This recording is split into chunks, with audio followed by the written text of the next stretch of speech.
Prepare to face the rage of a disgruntled historian. Welcome back, everyone. My name is James and you're watching James of Many Names. This video, it could be counted as a serious topic for us historians, but for everyone else I think it's just gonna be more comical than anything. But today I'm here to talk about 5 things that we really need to stop doing when it comes to history. Particularly in ways that we utilize history, teach history, or simply the way we look at history. Let's begin, shall we? Number 1, the history of the evil Catholic Church. This is going to be more personal for me because I am a Catholic, but the whole concept of simply looking at church history as the history of the evil deeds of the tyrannical church that sought to control the lives of people is simply wrong and annoying. First of all, they're going to pull out every single bad person or thing that ever happened in church history, and they will display it before you as if this was point in fact proof of the evilness of the church. When they forget all the other stuff, that is, the good stuff that also happened, especially since the good stuff, I feel, tends to outnumber the bad stuff that happened. Number 2, the history of evil white men. This is frustrating. I feel like this gets used by a lot of people as sort of like a, see, white men have always been evil. That's why they're evil today. When I'm like, I'm sitting right here and I don't think I'm evil. Has there been a lot of evil white men through history?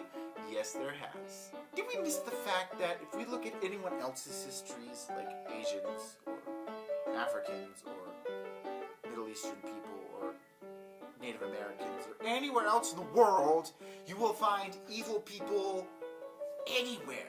That's right, human beings are that complicated. Who could have known that evil wasn't just defined by skin color, but by your actions? Yet the same tune will get played over and over of evil white men just because it's trendy.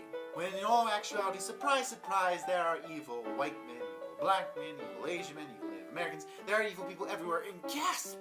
There are even evil women. Who would have thought? Speaking of women, number 3, the history is of women oppressed. Now, it is very true that women lived very different lives in the past, especially when compared to ours today. But the thing that we always do is compare women of today, with the amount of freedoms they have now, to women of the past.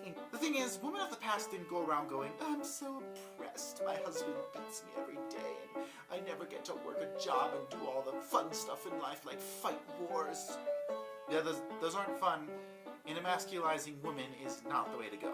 But this whole like, oh, they were so oppressed throughout history, as true as that is in a lot of cases, they didn't think so themselves. In fact, women lived in their own world and men lived in their own separate world. And only occasionally did these worlds, there's only one little sweet spot in the middle where they actually collide and meet with one another. Otherwise, women lived out their lives in their world that they dominated in, and men dominated in their own world. And I'm super simplifying this, yes I know. And only occasionally did women jump over to this side to see what was going on, and even less so men to this side to see what was going on. But comparing it to women nowadays and saying, yes, they were horribly oppressed, is kind of an injustice to them because they didn't think they were oppressed, and women were not treated horribly in some cases. And with all this stuff of pointing out horrible things in the past, people in the past were so evil, especially if they were white and male. But with all of this still, they will still do number 4, making comparisons to justify a present point. We're talking about homophobia. They're going to draw up examples from the past where everyone thought it was okay in the past to say like, look, this has always been a thing. Are we talking about the Greeks? This is also the same people who thought women were about the same level as slaves. Oh yeah, they also had slaves. And that most men weren't even worthy of notice. They were like here on the hierarchy, and only like noble Athenian men actually got to vote in their democracy, which was nothing like the one we have today. My point is, don't try to go to the past to justify stuff in the present, because if you're already demonizing the past to make yourself in the present look better, how is this working for you? Isn't this like a double standard? And also, history's going to disappoint you more often than not.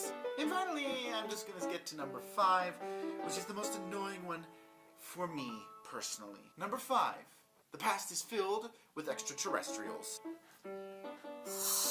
I had the unfortunate incident of watching the History Channel almost a year ago, and it was filled with drivel about the past, where essentially everything that we couldn't explain here in the present was then attributed to extraterrestrials. Religion that we can't understand, extraterrestrials.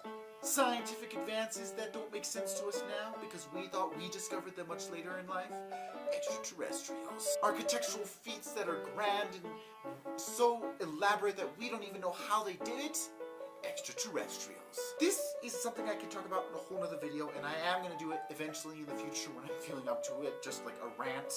But essentially what we're saying is human beings of the past, since this is maybe like an evolutionary thing where history is a movement upward, people of the past essentially are dumb, stupid, and incapable, and it's not possible that they could have done anything amazing with themselves, so obviously they had to have been given this knowledge and help by beings of a higher power, that is, extraterrestrials. Thank you. The people who were talking about this weren't historians. I'm pretty sure they were all just writers, fake historians. None of them, I'm pretty sure, had a PhD in history, so I'm not going to say this is a historian thing, because any historian worth their salts knows that if extraterrestrial is mentioned in history, you need to go into a frothing rage, because that is not a thing. Or at least that is not a thing that you can use to try to explain stuff in the past that you don't understand. Shocker, human beings, along with being inherently evil in a lot of ways, are also inherently good and inherently capable of doing great things because, oh my gosh, they're smart and they learn.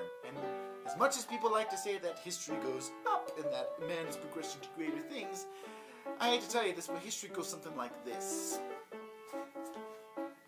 History don't conform to any of your geometric patterns. It does what it wants. It goes up, down, and all around. And that's it. I'm going to stop ranting and just let it go at that. The 5 things that we really need to stop doing when it comes to history. And that being said, I have history homework to do.